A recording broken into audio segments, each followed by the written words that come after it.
You're in the sweet spot, baby. You're in the sweet spot, girl. You're in the sweet spot, darling. It's a magical kingdom in a mixed up world. You're in the sweet spot, baby. You're in the sweet spot, girl. You're in the sweet spot, darling. It's a magical kingdom in a mixed up world.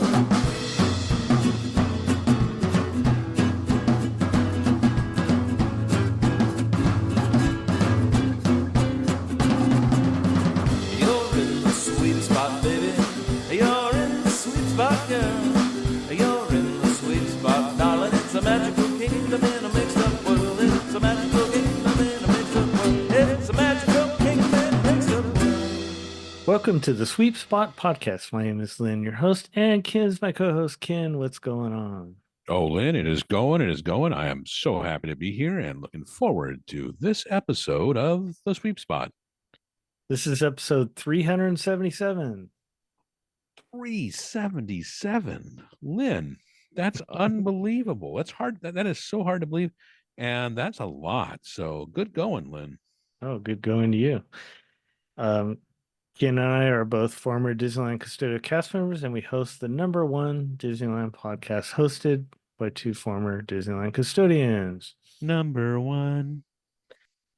We're also the authors of the books Queening the Kingdom. We have 2 different volumes you can get, and you can get the second one autographed by both of us on our website, thesweetspot.com, or you can get both of them unsigned on Amazon, and you can get digital copies wherever those are found, like Kindle. You can get the audio versions of the books narrated by Ken. You can get those on Kindle or Audible or wherever audiobooks are found. Also, you can join our Patreon. It really helps us out. We really appreciate it. And you can do that by going to Patreon and searching The Sweet Spot, or going to our website, thesweetspot.com, and clicking on the link. And what you get is, for $5 or more per month, you get one bonus episode delivered to you that Ken and I recorded specifically for the Patreons once a month. And then you also get to join in on the current events live.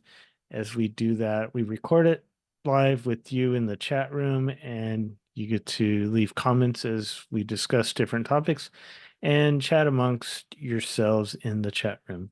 It's a lot of fun, and we really appreciate everyone that supports us. If that doesn't interest you, but you just want to give a little just to help, and we even have people that, give $1, and that's totally fine. We appreciate everything that you're willing to give for the entertainment we provide and information.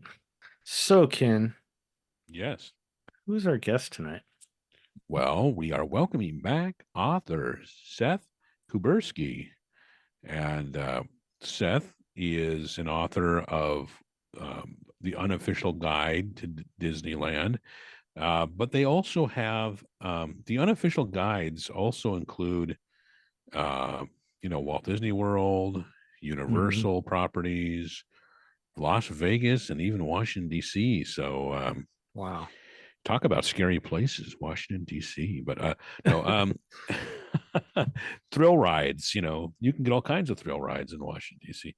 Oh, yeah. No, it's a political joke, folks. Never mind. But yeah, so we're welcoming him back. We're going to have a nice discussion. I'm looking forward to it. Let's get right into it. Looking to go to Disneyland Resort in California, Walt Disney World Resort in Florida, Aulani in Hawaii, or on a Disney cruise, or Adventures by Disney Vacation, I am here to help you book the best vacation possible, and my expertise and services won't cost you anything extra. Disney pays me, not you. As a perk by booking a package with me, I can also book your dining reservations, park reservations, tours, shuttles, and more. Let me do the hard work while you get excited about your upcoming Disney vacation. I can also book Universal Studios trips as well. By booking with me this year, you will receive 3 months free of our Patreon perk, like our bonus episodes, and join in on our current events live. So contact me at lbarron, that's LBARRON, CARRON at concierge.com. That's CONCIEARS.com. Or the sweep spot at gmail.com.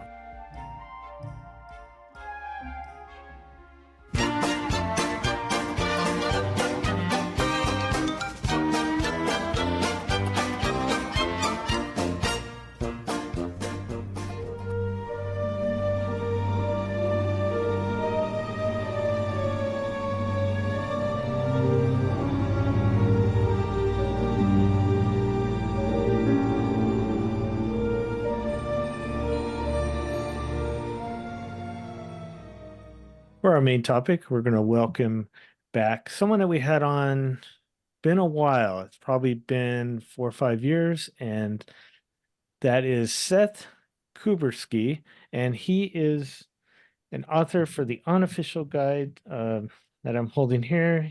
I have the Universal Orlando 2024 and the Disneyland Unofficial Guide 2024. Welcome to our show, Seth. Thank you so much, Lynn. Thanks, Yeah. Ken. It is great to be back on. Yeah, I feel like it was probably like just before the pandemic hit the last time we talked, a whole different world in theme parks and everything else. So it's great to talk to you again. Well, you're kind of all over the place. I mean, you do a lot of reporting in Orlando area, and you've written these books. This last year, I've been all over the place. I did my first trip to Hong Kong Disneyland and my first trip to the UAE to go to the theme parks in Abu Dhabi. And I've been all over. Plus, yes, of course, the unofficial guide to Disneyland 2024, unofficial guide to Universal Orlando, and we've also got the unofficial guide to Las Vegas. If you feel talking about the attractions in Las Vegas, I'm your man. Oh, that's great. I didn't know that. So we'll kind of go back a little bit. So writing for the unofficial guides, what kind of research goes into something like that? Well, I will say the first part of my research is I spend an hour to 2 hours every day just reading emails, reading social media, reading blogs, watching YouTube. It's at least 2 hours, an hour to 2 hours every day, just keeping up with all of the news in the theme park world. And then it is usually a minimum of 2 full days a week in a theme park. I usually try to do a day a week at Disney, a day a week at Universal. Sometimes it's more than one theme park in a day. Today I got to visit SeaWorld for the kickoff of their Seven Seas Food Festival, which is kind of, we always talk about the big food festivals at Epcot and the food they've got at Mardi Gras for Universal, and SeaWorld's food festivals kind of run under the radar. But it's literally the largest food festival in Central Florida right now. I got to check that out. I've, did Universal twice this week. I did a day at Epcot, and I did a visit to MegaCon, which is like a theme park because you've got all the Marvel characters, you've got all the Disney characters, you've got Harry Potter and Star Wars, but it's basically the biggest fan convention in the East Coast, up there with the Dragon Con. Really, it's like almost as big as San Diego Comic-Con at this point. Oh, nice. And that's going on right now at the Orange County Convention Center. Massive. I got actually to go over to Disney Springs, Planet Hollywood, and meet John Rhys Davies, who played Sala in Indiana Jones movies and Gimli the Dwarf. And if you remember Sliders, that awesome TV show, he was the professor on that. And we got to meet him, at Planet Hollywood and have a great conversation with him. So it's one of the great things about living in Orlando is even though in a lot of ways we're kind of a small town, all of these amazing people from around the world kind of come here. If we didn't have the theme parks, they certainly probably wouldn't be here otherwise. Yeah, I was thinking that. I thought, wow, it's just started with Disney, but speaking of that, the big news this week, something I wanted to talk to you about, the Epic Universe is, they had their promo video come out and a lot more information was revealed. and all the attention and excitement was drawn, on Universal, and I do travel planning too on the side, and I've already had a couple people, hey, put me on a list when you start booking that. So that's interesting because Disney, was always known as you spend a whole week there, and when you watch that video, they mentioned that you could spend a week with us. That you have put your finger on the key moment in that whole video.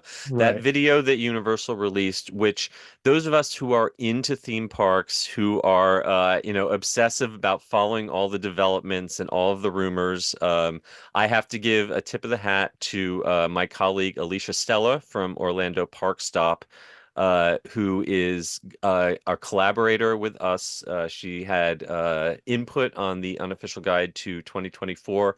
She's going to be giving us a lot more, contributing to the 2025 book, helping us put together a guide to Epic Universe that is complete and detailed almost a full year before the park opens. She's the only person I know on Earth who doesn't work for Universal who could do that. So she is collaborating with us. She's a member of the team now. But yeah, it's, the general public is just now becoming aware of what Epic Universe is. And I think that, we saw Universal, the Universal brand, take a huge step up when the first Harry Potter opened in 2010. A lot of people who never considered taking time out of their Disney vacation to go to Universal when Harry Potter opened, now it's I'm going to take a day or maybe even 2 days out of my trip to Disney and I'm going to go to Universal. And I think that Epic Universe is then putting the marker and saying, no, you're going to take a Universal vacation and maybe you'll take a day out to go to Disney. Right. Maybe. Yes. That is a huge flip of the switch. Like that, the idea that all these other things like SeaWorld and Disney and Gatorland, Fun Spot, whatever you want, were all the hangers on, we're just feeding off of the audience that Disney brought. And now Universal is saying, no, we are the draw, we are the headliner, and Disney can have our crumbs. And that's bold. For a company that had dark times where they sold off the land that Epic Universe is going to sit on. They owned that years and years ago. They sold it off cheap because they were desperate for cash in their dark days before Harry Potter. And now for them to, buy it back and build a park on it that is going to basically say, who needs Disney? You can spend a week here. That's a bold move. How do you know how many acres that was? I didn't catch if they mentioned that, how big it is. That is an excellent question, and I have it in my book, which is sitting here, but it's 400 pages Oh, that's long. fine. Yeah. I know that it is smaller in acreage than the original Universal campus, but it is large enough to hold a theme park that is, easily the size of a Magic Kingdom. Not the size of an Animal Kingdom quite, because Animal Kingdom's real big. Right. But um, I, I I don't know right off the top of my head the exact acreage, but you are talking about a park that's going to open with a hub that is more akin to the hub of a Shanghai Disneyland than any of the parks that we know. A hub that is huge and expansive. Imagine a main street plus a central hub large enough to hold rides and a full-scale fountain show. Much closer to something that you'd see in Shanghai than here. And then four fully developed lands, fully built out lands, each with their own E-tickets and D-tickets from opening day. And then, a 500 room hotel and two 750 room hotels and room for expansion all around. If not another full park, there's already land set aside on the Nintendo side and on the Harry Potter side where you're going to see expansions if this hits the way they expect. Are things already being poured, foundations for expansions to open a year or 2 years after the park opens.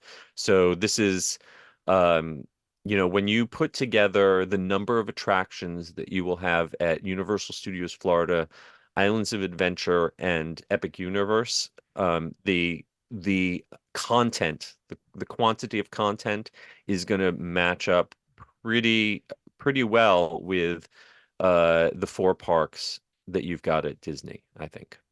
How far is it? I don't even really know where it's at, the universe. So Epic. it is straight south, just a couple miles south of the current Universal campus. It is just across from Universal Boulevard from the Orange County Convention Center, where that MegaCon fan convention that I just mentioned is happening.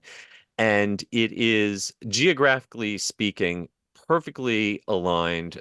It's just north of the beach line, which is the major toll road that takes you from the airport towards Disney. And it is also like almost within walking distance of where they're planning on putting the next train station for the high-speed rail that connects Miami to the Orlando airport. It's going to stop at Universal, and Disney had a chance to have it stop at Disney Springs, but they kind of messed around, and it looks like it's going to stop at Universal instead, and then head to Tampa. Wow. Which is, if Disney doesn't reverse that course, that could be a big loss for them. Because I've taken that train to Miami many times, and it is fantastic. It's way better than sitting on the road. Um, I'm sitting here staring at you in California because we supposedly are going to eventually have a high-speed Yes, train here, you but are. So Brightline, the same company, was just at a meeting with the head of the Orlando airport and the head of Brightline, talking to them, and he said their next project is a direct high-speed rail, same company, from Los Angeles to Las Vegas. And if they can turn that 4 hour, 7 hour drive on a weekend with the way the traffic backs up at the state line where it goes down to like what, 2 lanes, it's insane.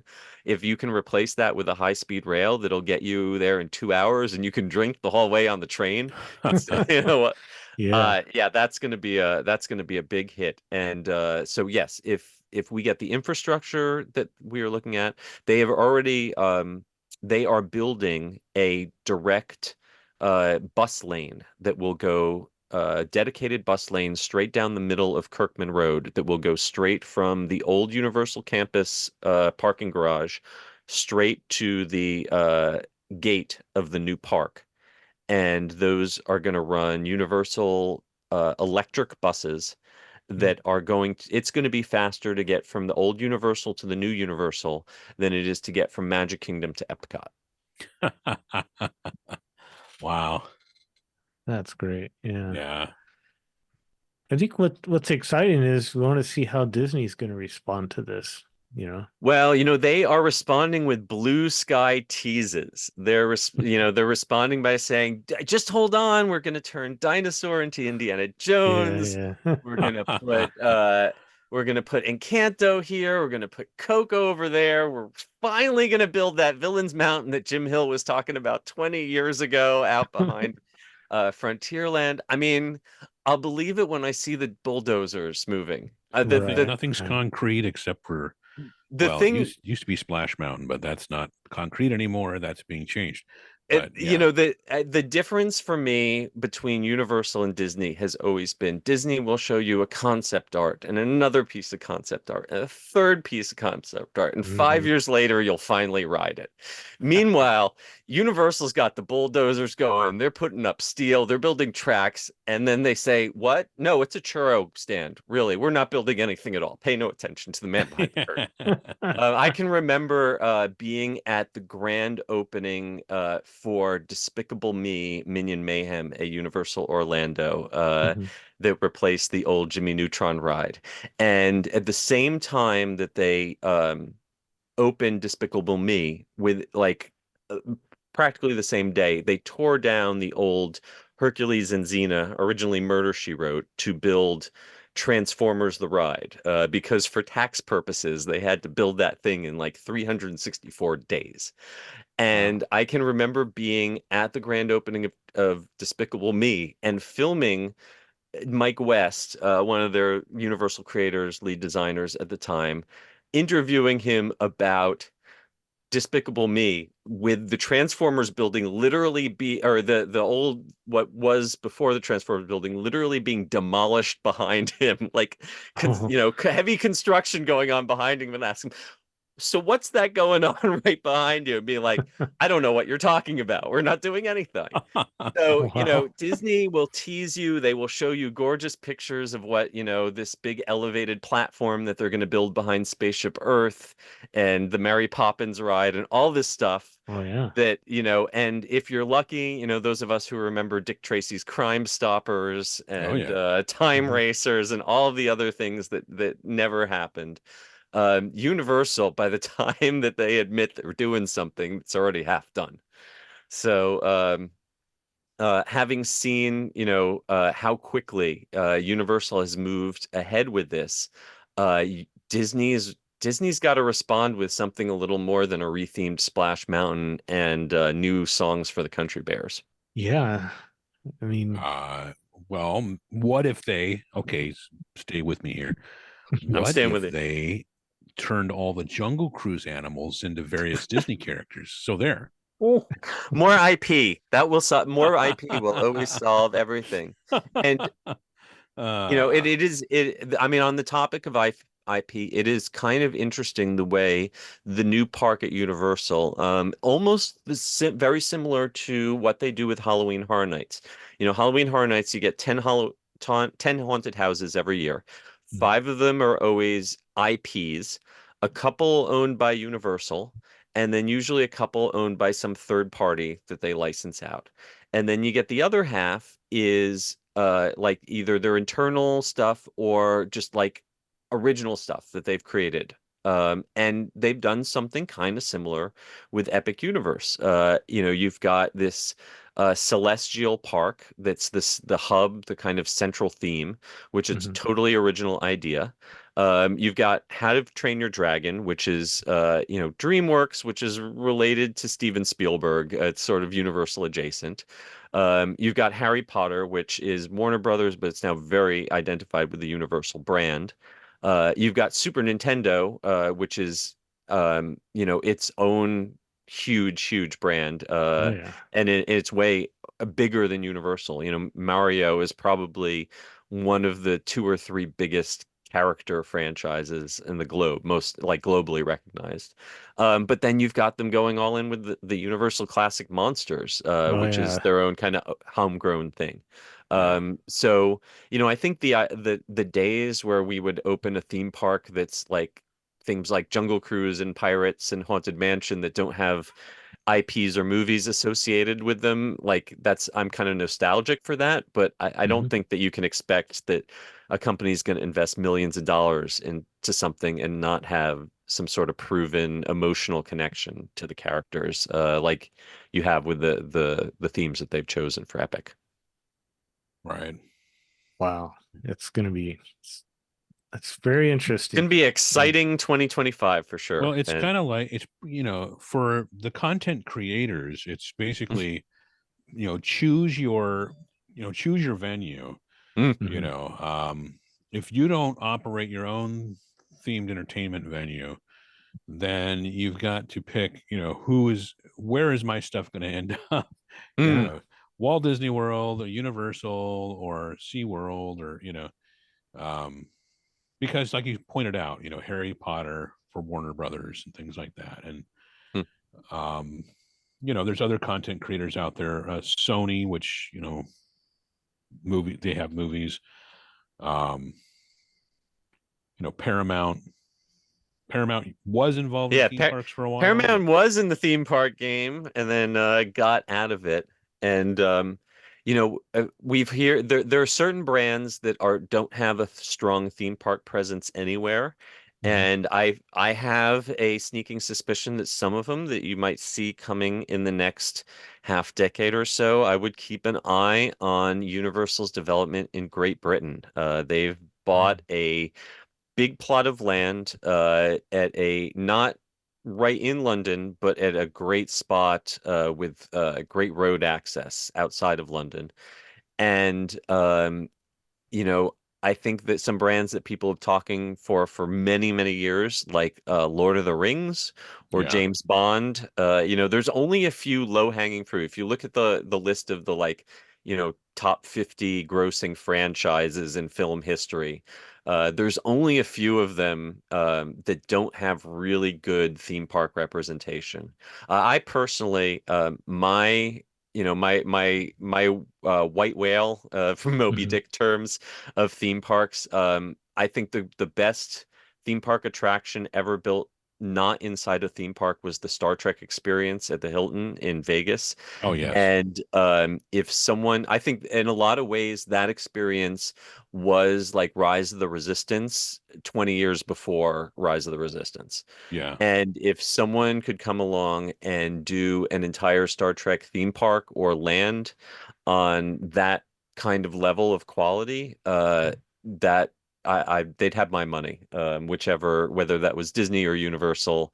Paramount is actually right now, believe it or not, they've destroyed the iconic volcano in front of the Mirage Hotel on the Las Vegas Strip Oh and wow. turned it into the Paramount Mountain from their logo.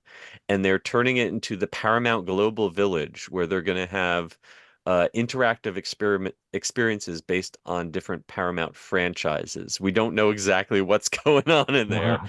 but that should be interesting to see what that turns out as. Oh wow. Well, on the West Coast, because we're mainly Disneyland podcast, but we love Mhm. talking all theme parks. But there's a new roller coaster they're building over there, right? Oh, yes. You are finally going to get a ride that really is fast and furious. I think everyone can pretty much agree that the Fast and Furious 3D tunnel that they added to the end of the studio tour Yeah. was all right. The King Kong thing that they added was better than nothing. Like we were all tragic when the original Kong burnt down, and we Yeah. know they weren't going to Yeah. spend the money to rebuild one of those. So the 3D Kong was the next best thing. And the Fast and the Furious was kind of one of those things that was like so bad it's almost good. Um, but man, when they turned it into an attraction in Orlando, everyone was like, "This is neither Fast nor Furious. Discuss." Uh, so the fact that you are getting an honest to God roller coaster with launches, it looks kind of like Velocicoaster, but it spins. And Ooh. I guess that's going to be the rotation of the cars is going to be kind of a drifting effect. I know Tokyo Drift is everyone's least favorite Oh. installment in the franchise. But yeah, I guess they're gonna drift those cars around, not just for the cool sensations and the looks, but also to face people's screams away from the very angry neighbors who don't particularly like having a theme park next door. But yeah, I think I am very excited to see that completed. It is definitely going to be quite the sight when you are going on that endless escalator up and down the hill and watching a people screaming on a roller coaster going past you. Yeah. It'll make that what 14-minute stairway or starway experience a lot more interesting. I thought about that. I thought they didn't have a lot of outdoor coasters because of the That filming on, yeah. that was always the thing that they wanted to keep quiet, both for the Hmm. sound, the production purposes, and Right. also for the neighbors. They've got some very expensive property just outside of their borders. Oh, yeah. So there's actually a really interesting document that they published in order to kind of convince the locals to not fight this. They did all sorts of sound survey studies. Disneyland's done something very similar for their Disneyland Forward proposals. Mhm. And if you like reading really nerdy documents, you can see all the explanation of how they plan on putting up sound barriers and mufflers. I remember the last time I was out there during the fall, they had speakers up where they were blasting pre-recorded screaming and then using Oh. decibel meters to see how loud it was from other spots. Oh. Yeah, a lot of sound engineering going into designing that attraction. Yeah, I always love. I'm a fan of Universal Hollywood and been, went there my whole life and enjoyed it. And yeah, I always like to see expansions there. I think if they had the land, they would definitely do more with it. But Well, yeah, I mean, you are going to see in the next, the debate has always been whether they add more attractions or try Mhm. to create a whole second park. I, Mhm. I have a hard time seeing where they have room to fit a whole nother park. But what No. they Right. are doing is adding new hotels. I think you're going to see two new hotels going up in the not too distant future. I think you're going to see one with a lot of similarities to the Aventura Hotel, which is Mhm. like an ultra modern hotel that we have here in Orlando. Not sure about the second hotel, but like where you have that close in parking lot right outside of the theme park security, there you're going to see a hotel go up there. Nice. In the Super Nintendo has brought so much attention and so much Mhm. attendance to that park. They just talked at their recent quarterly financial report about Orlando's doing okay, but Hollywood is doing gangbusters right now. People are spending money in Super Nintendo World. They're buying those bracelets. They're going to Toadstool Cafe. They're buying the merch. So yeah, I would think any chance they have to double down on that, they're going to. The only thing I would hope is that Mhm. if they're going to bring in more hotels, that they make it more of a resort experience. At Universal Orlando, when you stay on site, you get early entry, and depending on the hotel, you get free express passes. Mhm. And they have good transportation. You really feel like it's an integrated resort experience. And I've stayed at the Sheraton. I'm going to be staying at the Hilton in just a couple weeks.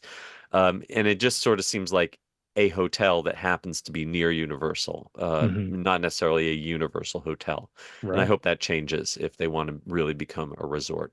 And then we have Disneyland, and we just recorded our current events, and we Mm, spoke a little bit about that. Disneyland Forward, of course. So many possibilities. Just trying to get things permitted, the land permitted for different, what do they call it, zoning, trying to get it zoned. Yeah. right. Yeah, they've always wanted to have more flexibility, not to be locked into this spot has to be parking, this spot has to Mhm. be hotels. The ability to have the theme park, flow right up to the hotel, like you can have in Tokyo, or Mhm. like they have for right now for the Grand Californian. Right. But to expand that to the Disneyland Hotel and the new Pixar Pier Hotel. First of all, you can justify charging the rates that they do for those hotels. Because right now, you can stay at a motel on Harbor Boulevard for half the price, and you're inside Disneyland Park in half the time than Yeah. walking from Pixar or from the Disneyland Hotel. I mean, um, other than the half hour of early entry, there's really no benefit to staying on site. But if the theme park actually wraps around the hotel, Mm. then you can justify those Yeah. prices. And they've teased us with Avatar Hmm. and Black Panther and some of the stuff that they've got in Coco. Tokyo. I gotta Yeah. say, when they first talked about bringing Frozen, having experienced Frozen at Epcot, I was like, you can have it. Then I went to Hong Kong and Yeah. experienced World of Frozen in Hong Kong. And if they can bring that quality level, that immersiveness, that the Frozen world is to Hong Kong Disneyland what Hogsmeade is to Islands of Adventure. It's like Oh, just yeah. on a different level in terms of the theming, the immersion, the sense of place, and the Frozen ride at Epcot that was adapted from the old Norway ride. Mhm. It's okay, but it feels like the rough draft. And the one in Hong Kong is the e-ticket version of it. It's not uh, anything completely different. They haven't added any completely different scenes, but every element has just been plussed. So you're like, oh, this is what they should have done the first time. And if they can take that and drop that in Anaheim, it will be a big hit. Yeah, I just feel like they need another park. I mean, it's just always crowded now. You remember in the late 90s, early 2000s, you could Mhm. go in January. Yeah, there were And slow yeah, times. There was a time when there were slow right. times, you know, Exactly. Yeah. between manipulating the well, formerly annual pass holders, now magic key holders, you know, manipulating them with blackout dates and Mhm. reservations, and then for regular guests, the different tiers. Now we've got tier 0 through 6, I think, of Yeah, different yeah. pricing, and then you throw in the discounts that they throw at locals on top of it. They've kind of ensured that there are no slow days anymore. And I Yeah. agree, I definitely agree that they need more capacity. I don't necessarily know if they need a whole nother park. Like Okay. if you can expand the boundaries of the two additional parks, and Mhm. because when you add another park, there's a certain amount of infrastructure. You know, you have to have another place to rent the wheelchairs, you have another place to have the turnstiles, you have to do this and Right. that, Right. you Right. know, and that, so there's a certain amount of labor and infrastructure that you have to account for, that you, if you're just expanding the boundaries of your existing parks, you can fit more people, sell more tickets to your existing parks, um, and squeeze more people in there without them being quite as miserable because they've got more stuff to do. Then, you know, I do agree that there's a certain amount of publicity benefit to saying we're opening a whole new park. Oh yeah. Uh, Gate revenue too, though, right? yeah, but um, that's, you know, that's the question. Does that outweigh the advantages of just expanding the boundaries of your current park? You know, if you look carefully at the Disneyland Forward plans, it doesn't necessarily look like a completely separate gate. Mhm. It looks like you know, tunnels, connections to the current parks. So Hmm. I guess well, and that's just the stuff that is going on around the west side of the current Disneyland Resort campus. Right. The what's going on the Toy Story lot, which that's a whole nother can of worms. I think that's going to be more like a Disney Springs type experience. Mhm. It's going to be more shops and restaurants and merchandise and some entertainment, but not necessarily theme park attraction. Hmm. I guess we'll have to wait and see on that. You know, I think it's going to be, we're going to be talking about it for the next 10 years. Yeah. You Yeah. know, part of me is still surprised that they didn't just go around along when they had the chance to buy the Anaheim Garden Walk, because Yeah. that is Right. perfectly located to connect That's like the the Toy biggest. Story area, Toy Story lot to their main campus. It's like, And it why? was, Why not? Was it just too pricey for them, or I what? can't imagine, it was a zombie mall. And the last time I saw it change hands, it seemed to be going for a song, you know, relative Mm. to what the real estate in that area should go for. Um, you know, the only thing that I can think is that there are still a lot of third party, like, you know, you've got Bubba Gump there and McCormick and Schmick's and Yeah. California Pizza Kitchen. Maybe Disney didn't want to deal with those third party lessees. House Yeah. of Blues moved over there. But it seemed, I mean, especially since they own that parking lot that's just north of it, which, you know, someday there's supposed to be some new pedestrian walking over Harbor Boulevard, a whole new security setup. Right.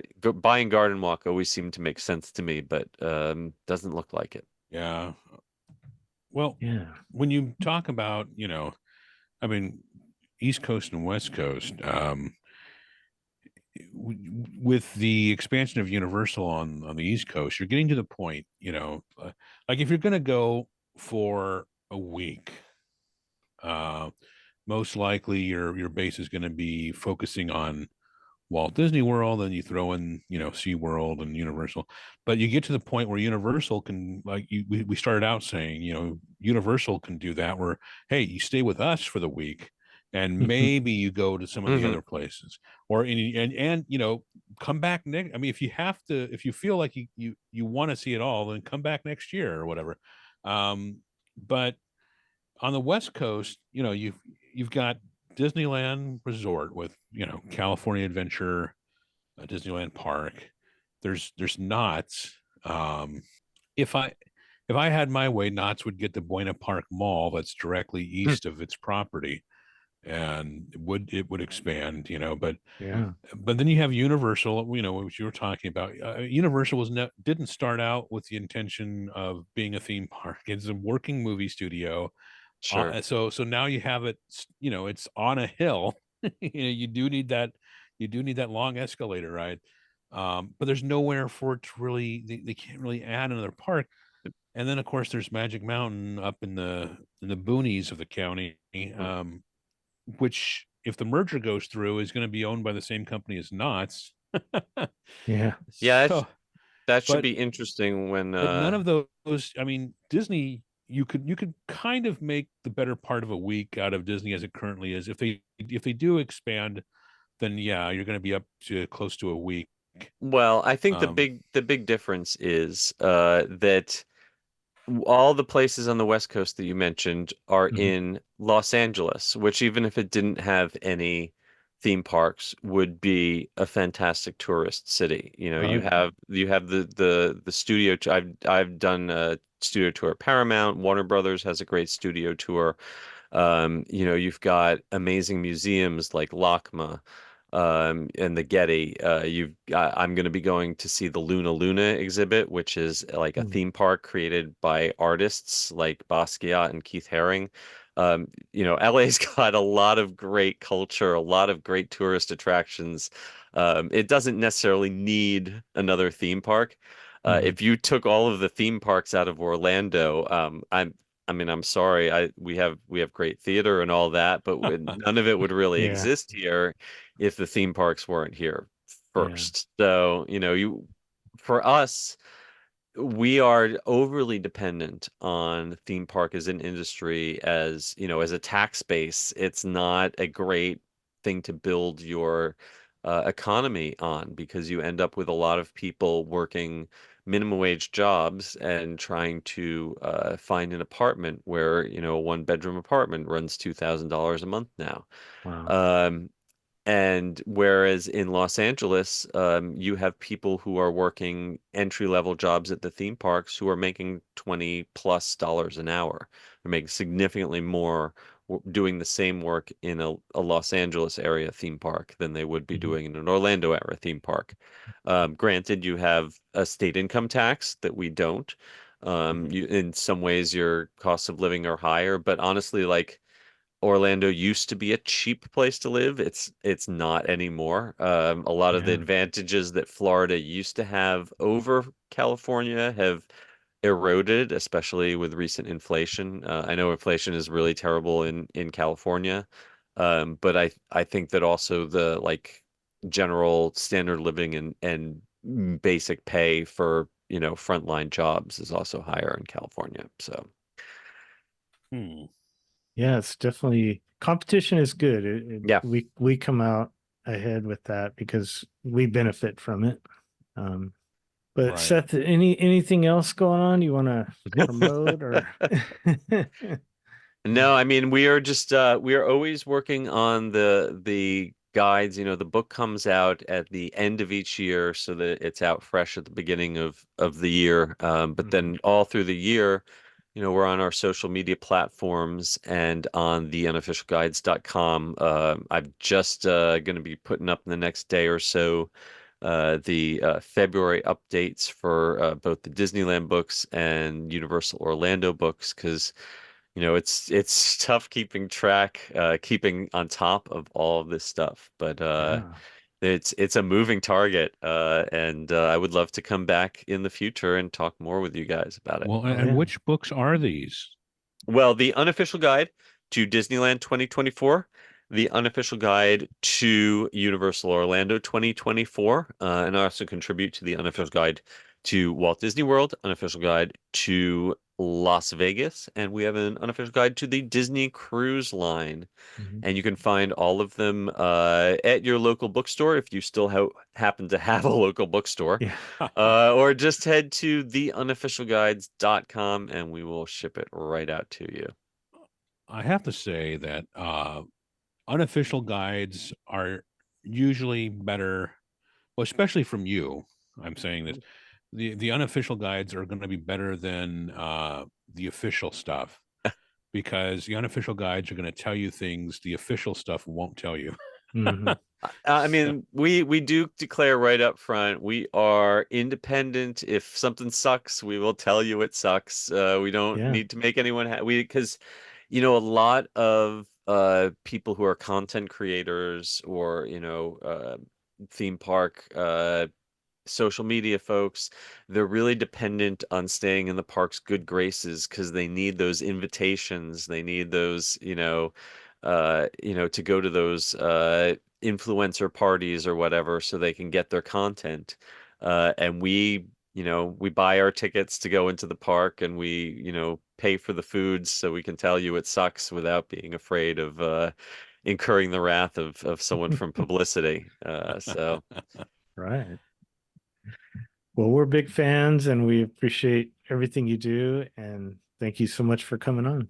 Well, we are fans of you. We definitely recommend you in the books as one of our podcasts to keep an ear out for. That's right. It is great talking to you. Let's make sure it isn't like 4 years in a pandemic till the next time I talk with you. Nobody gets sick now, okay? Okay. Sounds good. Thanks a lot. Wow. Another episode, Ken. Yeah, I enjoyed that, and I did too. I could talk with Seth for a lot longer, but we try not to keep people too long because most of the people we talk with have pretty busy lives, and as I said, unofficial guides are a great resource. If you're serious about planning visits to places, like they do have Vegas and Washington, D.C. But of course, what you should do, I'm not to belabor the point, but you should definitely work with concierge and go with Lynn, because he can keep you up to date on everything that's changing. The unofficial guides are great. You should do both. Yeah, I use them as a reference for a lot of research. Yeah. There you go. You should do both. You should check out the unofficial guides, and you should have a live person doing all the heavy legwork for you when you're going on a vacation. So thanks again to Seth for coming on, and that I'm looking forward. I was starting to get excited about Universal Orlando. I know. I know.